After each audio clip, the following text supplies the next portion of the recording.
कयामत तक बाबरी मस्जिद का नहीं होगा निर्माण, पहली बार योगी ने किया सबसे बड़ा ऐलान।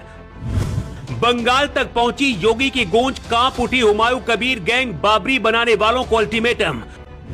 भावुक होकर योगी ने क्यों कहा मरने वाले सभी हिंदू दलित बट गए तो कटने के रास्ते खुल जाएंगे।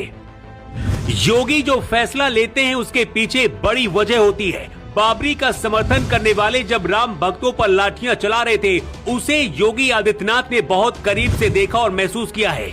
मोदी के पीएम बनने के पीछे भी राम मंदिर का बहुत बड़ा हाथ है, लेकिन अब बाबरी मस्जिद को लेकर योगी आदित्यनाथ ने ऐसा ऐलान कर दिया है जिसके बारे में राजनीतिक विरोधियों ने भी नहीं सोचा रहा होगा।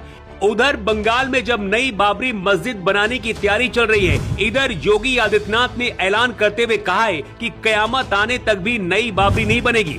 इसके बाद योगी ने कहा है कि बंगाल में सबसे ज्यादा मरने वाले हिंदू दलित हैं और अगर हम बटे तो हमारे कटने का रास्ता खुल जाएगा।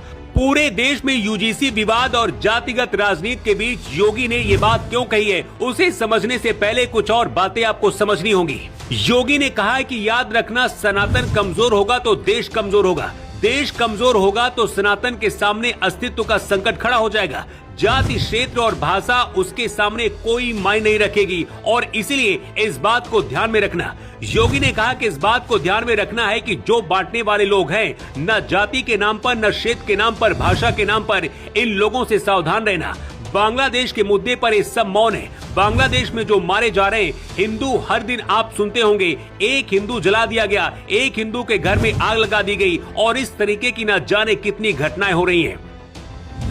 योगी ने कहा है बांग्लादेश में मरने वाला हिंदू ज्यादातर दलित हिंदू हैं, कोई नहीं बोल रहा है। केवल कुछ हिंदू संगठनों को छोड़ दिया जाए और धर्माचार्यों को छोड़ दिया जाए, लगता है कि सबका मुंह बंद हो गया है क्योंकि मरने वाले हिंदू हैं तो कोई नहीं बोलेगा। उनके लिए कोई मानव अधिकार नहीं, उनके लिए कोई दुनिया का संगठन वकालत करने वाला नहीं है। और मैं यही आपसे कहूँगा कि इन नेताओं के बहकावे में न आए, ये जाति के नाम पर बांटना चाहते हैं। देश भर के हिंदुओं को संदेश देते हुए योगी आदित्यनाथ ने कहा है कि हमने कहा था कि रामलला हम आएंगे, मंदिर वहीं बनाएंगे, मंदिर वहीं पर बना दिया। आज फिर हम कह रहे हैं कि कयामत के दिन तक भी बाबरी मस्जिद के ढांचे का पुनर्निर्माण नहीं होगा। जो कयामत के दिन के आने का सपना देख रहे हैं वो दिन आना ही नहीं है। आपको बता दें कि बंगाल में नई बाबरी मस्जिद बनाने वाले हुमायूं कबीर और असदुद्दीन ओवैसी जैसे नेता बयान दे चुके हैं कि जहां राम मंदिर बना है वहां कयामत तक बाबरी मस्जिद ही रहेगी।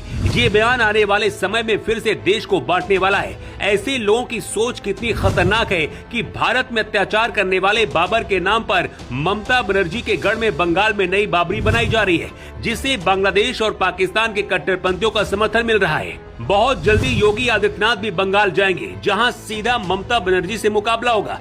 बिहार में भी बीजेपी की इतनी बड़ी जीत के पीछे योगी आदित्यनाथ कसर रहा है। अगर यही असर बंगाल में भी काम कर गया तो बंगाल में बीजेपी सरकार बनेगी और उसके बाद मुर्शिदाबाद में बाबरी बनाना सिर्फ सपना ही रह जाएगा।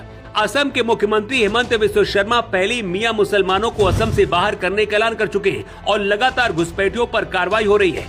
योगी भी यूपी में बांग्लादेशियों की सफाई के लिए अभियान चला रहे हैं। योगी आदित्यनाथ कह चुके हैं कि अयोध्या के बाद काशी और मथुरा का इंतजार है, लेकिन बाबरी मस्जिद का सपना देखने वालों को अब योगी ने बता दिया है कि कयामत तक ये सपना कभी पूरा ही नहीं होगा। ऐसे आरोप लगते हैं कि योगी को साइड करने के लिए बीजेपी के अंदर भी उथल पुथल चल रही है। यूजीसी कानून के बाद बीजेपी की छवि पर काफी नुकसान हुआ है। अगर बीजेपी यूजीसी जैसे कानून लेकर आ रही है तो क्या योगी के हिंदुओं को एकजुट करने वाला प्लान पूरा हो पाएगा? बाबरी का सपना देखने वालों के लिए योगी आदित्यनाथ ने जो ऐलान किया है उसे लेकर आपकी राय क्या है? कमेंट बॉक्स में अपनी राय दें। Bureau report.